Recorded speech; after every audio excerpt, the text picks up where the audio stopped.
My dear friends, the other day we were talking about the experience of mystical contemplation. In order to understand this, we must have our self-knowledge. We can think of our existence at three levels, namely at the level of the senses, at the level of the spirit, and at the level of innermost part of our being.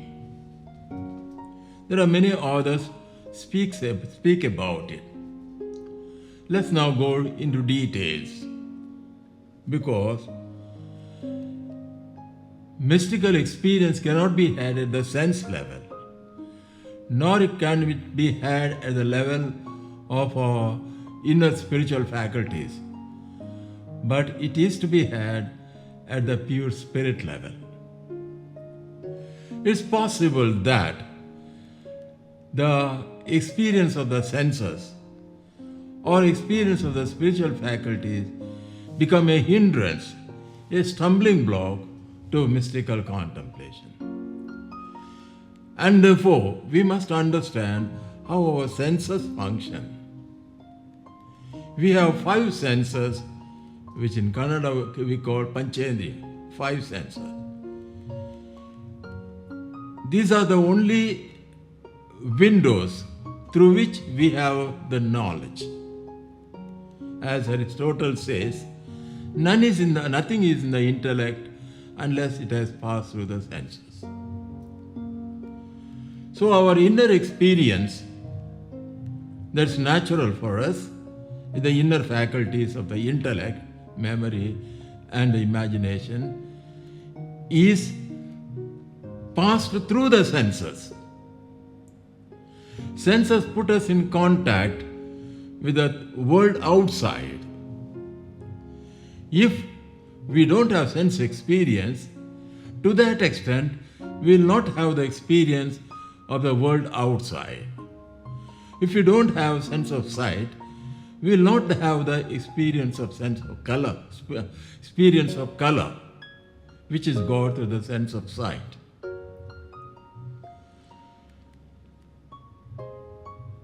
Now, when we apply our senses, we come in contact with the things outside and we recognize them, and we desire them if they are attractive, or we keep them at a far if they are repulsive.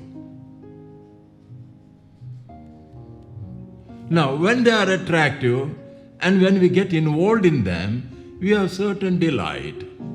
An example, when I see a beautiful rose, I am attracted to it and I desire to possess the rose. And when I have the rose, I feel a certain delight. It's possible that in view of that delight, I get involved more and more in the object of the senses. When I get more and more involved in the object of the senses, we get attached to them, we get addicted to them. And this condition of being attached to the sense of the object of the senses can be a stumbling block, a problem to our knowledge in the interior faculties and to our experience in the pure spirit. If I am to present this with an example, when a person drinks some liquor and he finds delight in it, and he drinks more and more liquor, he becomes addicted to it. He becomes attached to liquor. He becomes a drunkard.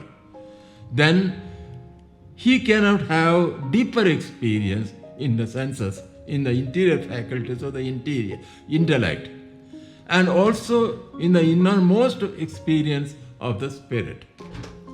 It's therefore necessary that our sense experience is subordinated, is under control, our control, so that they do not become a hindrance to the experience in the interior faculties. What is said of the sense of sight could be said of the sense of taste, sense of hearing, sense of touch. The same principle is to be used. If therefore we want to have mystical experience, and even if we want to have just interior experience, our sense experience must be brought under control and must be used to the extent that is needed. And we shall not get attached to it. This is all the more true when the sense experience is not pleasant, meaning morally bad, or bad even otherwise in our nature. Not only it is not pleasant, but it is sinful or morally bad. When in such a condition, we definitely must avoid that sense experience. Even when the sense experience of an object that is presented to us is not morally bad, we should not get attached to it. When we get attached, we lose sight of the deeper, higher level of experience. If this is true, a certain degree of withdrawal of sense experience is necessary. Withdrawal means depriving ourselves of the delight in sense experience. We intentionally, voluntarily must live a life of privation of unnecessary sense experience. This some authors call it experience of night. Night is the privation of light. And here in this state, we deprive ourselves of the delight of coming from the object of sense experience. Now, we do this because in view of interior experience, which interior experience is higher. In view of higher experience, we bring the experience in the senses under the control of our intellect or our reason. There's also another reason for this. Negatively seen, when we indulge in sense experience, we get addicted to it. And when you go further and further, we have compulsive attachment. And sometimes we may become even pathological sick. A case may be of a drunkard. He drinks and get attached to drunkenness. He becomes a drunkard and he becomes a pathological case. And this is as far as our natural life is concerned. As far as our moral life is concerned, it's a greater problem. If a person is accustomed to speak ill of others, he goes on criticizing another person who does not like, whom he does not like. He is jealous about that person. He tries to destroy that person. So it is morally bad. So from a moral point of view, from the health point of view, and for other reasons, we should not get addicted to the object of sense experience. All the same, this is the problem the society faces today. A certain kind of life of discipline is necessary. As I said the other day, a person addicted to sense experience may be compared to another person who is riding on a wild horse without any reins in hand. He will not be able to ride. And such a person is compared in your Patanjali Yoga to a monkey bitten by a scorpion. He'll be always restless. Furthermore, when we are attached to sense experience, especially morally bad sense experience, we lose a sense of virtue. If a person is addicted to criticizing another person, he becomes oblivious of charity. and he becomes uncharitable. Furthermore, he can be losing the state of grace, and he can lose his very salvation. We have a classical case in the Holy Bible. Judas, one of the 12 apostles, was addicted to money. He had delight when he had more money, and he was trying to collect money in one way or other. He was addicted to it. And he did not experience the teaching of Jesus Christ, was company of Jesus Christ. He was concerned only about money, and he wanted by all means to collect money. He reached to such a point that he betrayed Jesus, his master, for the sake of money. That too in a treacherous way.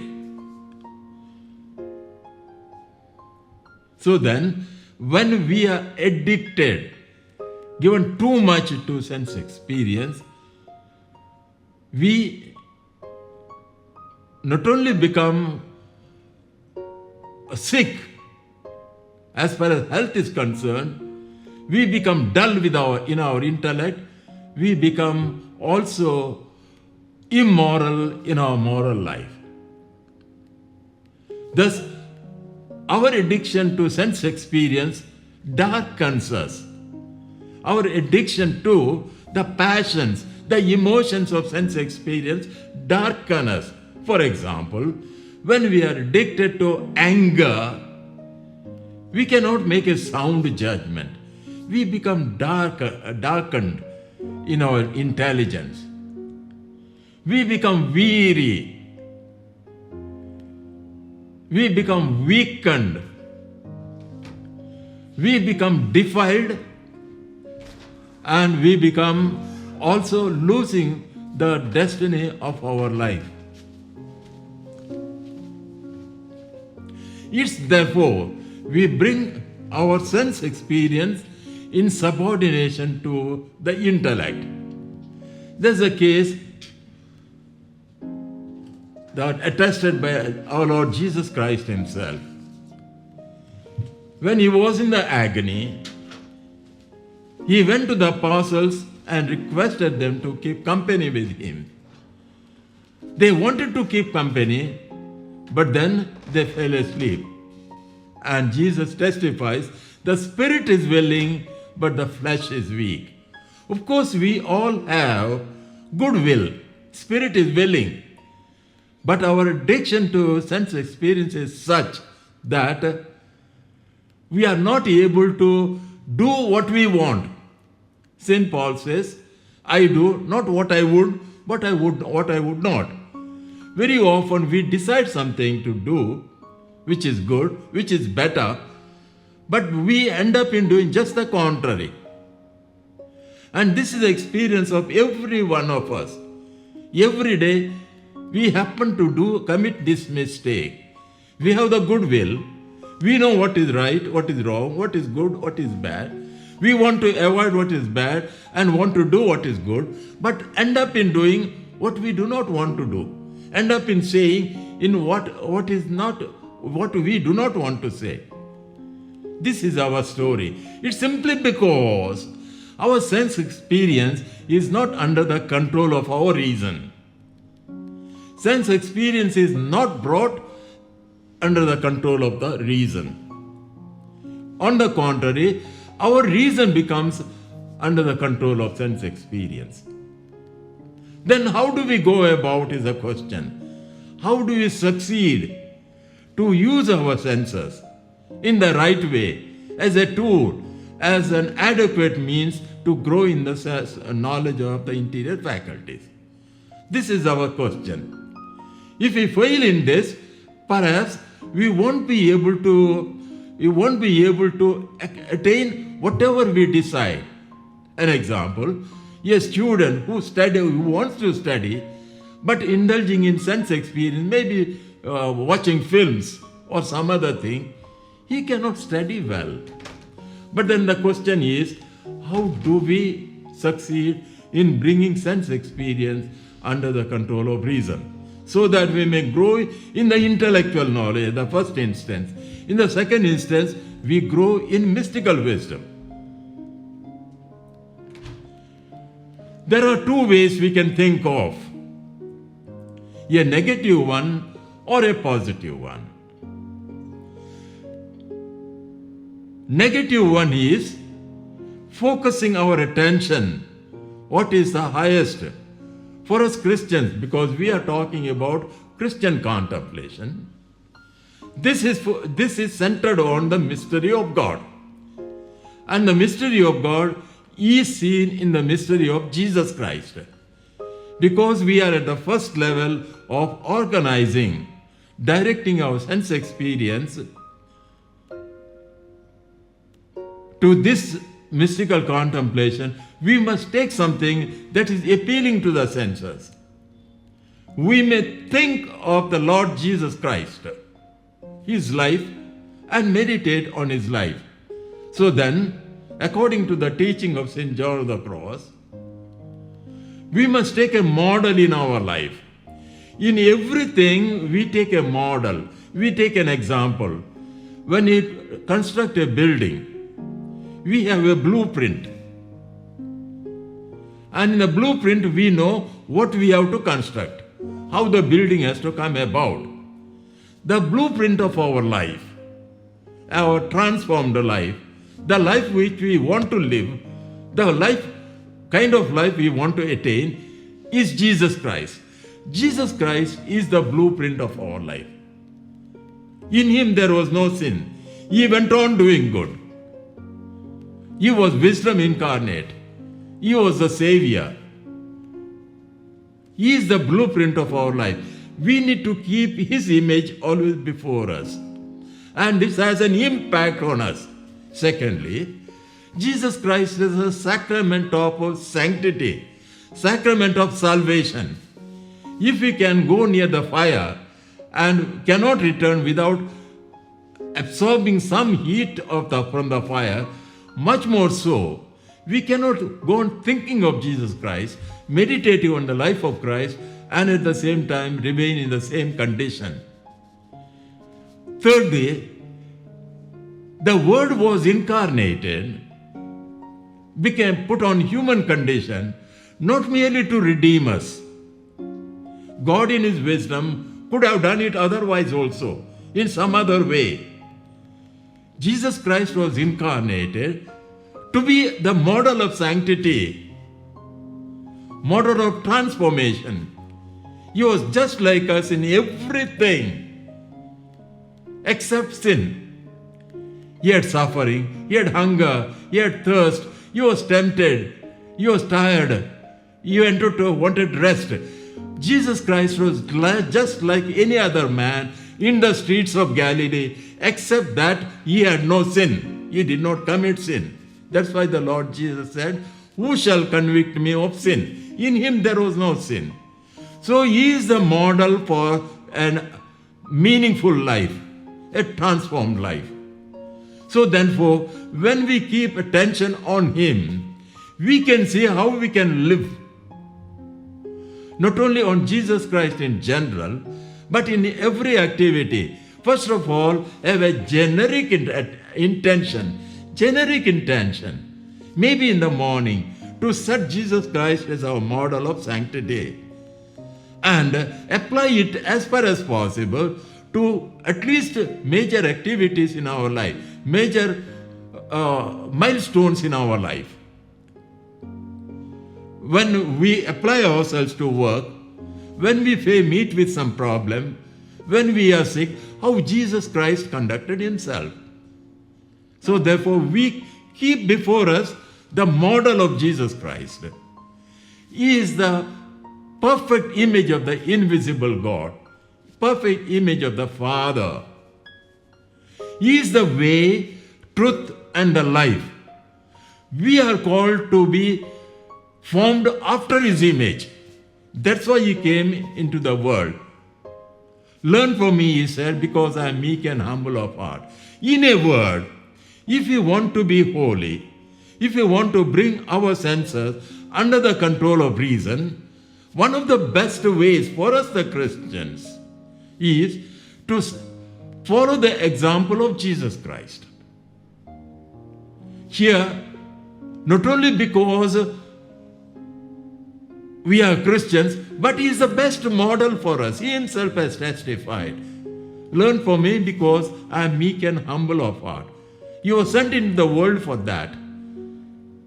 And He said of Himself, as I said before, I am the way, truth and life. So it is necessary that we follow His example and imbibe His way of living.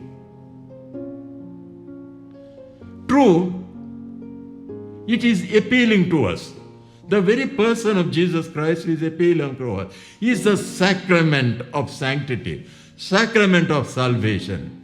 He is the warm, spiritually warm fire which gives us the warmth of grace.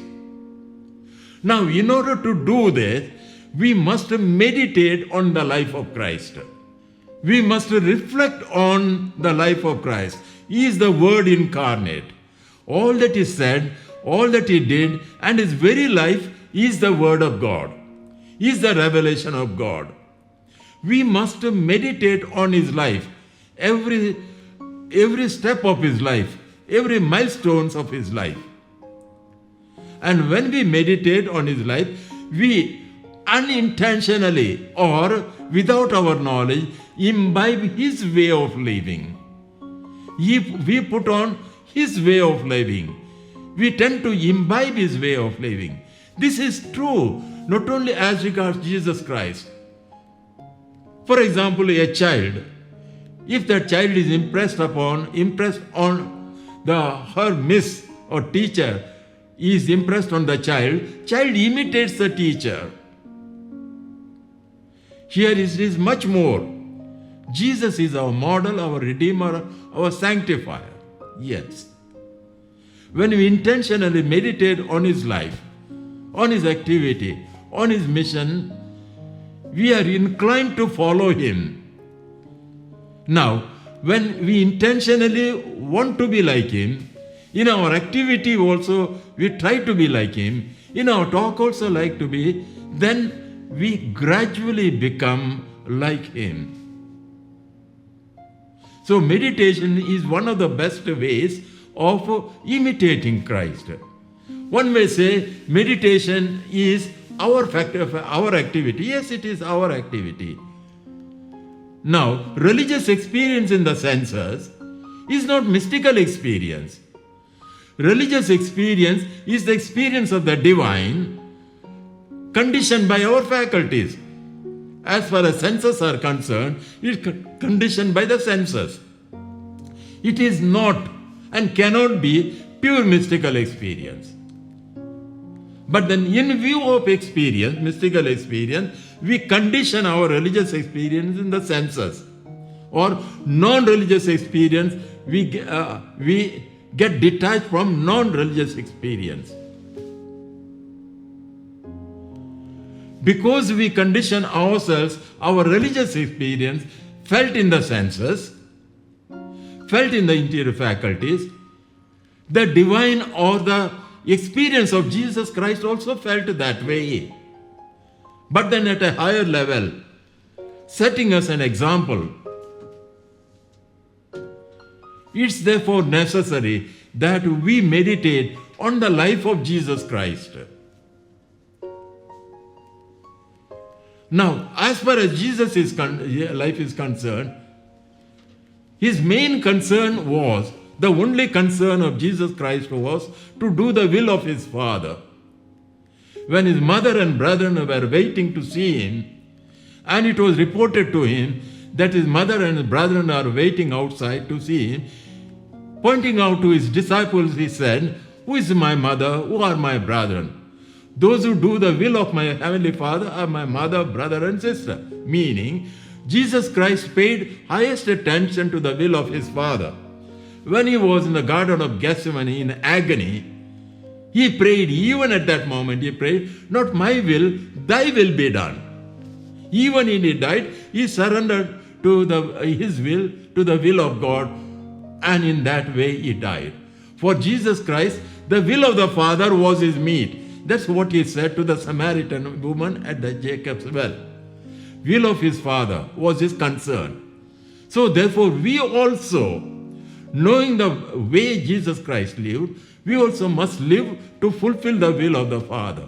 That means, whatever is contrary to that will of the Father, will of God, we must avoid. So Jesus also did that. When he fasted 40 days and 40 nights, and the evil one tempted him, he did not yield to the temptation because that was not the will of the Father. In his passion, when he was tried by Herod, by Pilate, by the high priest and others, he spoke only that was necessary, because he would not go against the will of the Father. He fulfilled the will of his Father. In order to fulfill the will of the Father, he did not hesitate even to lay down his life. So therefore, if we are to bring our sense experience, definitely sense experience which is evil, which is bad, we must get rid of it. Even the sense experience which is not bad, but it is not necessary for us. And the sense experience which is necessary, but then it must be proportioned to the interior experience, then we need to bring it under the control of reason. And because there is delight, we get addicted to it, we bring it under control of the reason through a certain disciplined life. And this disciplined life may be felt as darkness. And here, the model of Jesus Christ would be the best example. He who follows Jesus Christ will never ever walk in darkness. Definitely, sooner or later, will arrive to the fountain source of the living water, and that is Jesus Christ. May we all arrive at this life for our own enlightenment. Thank you very much.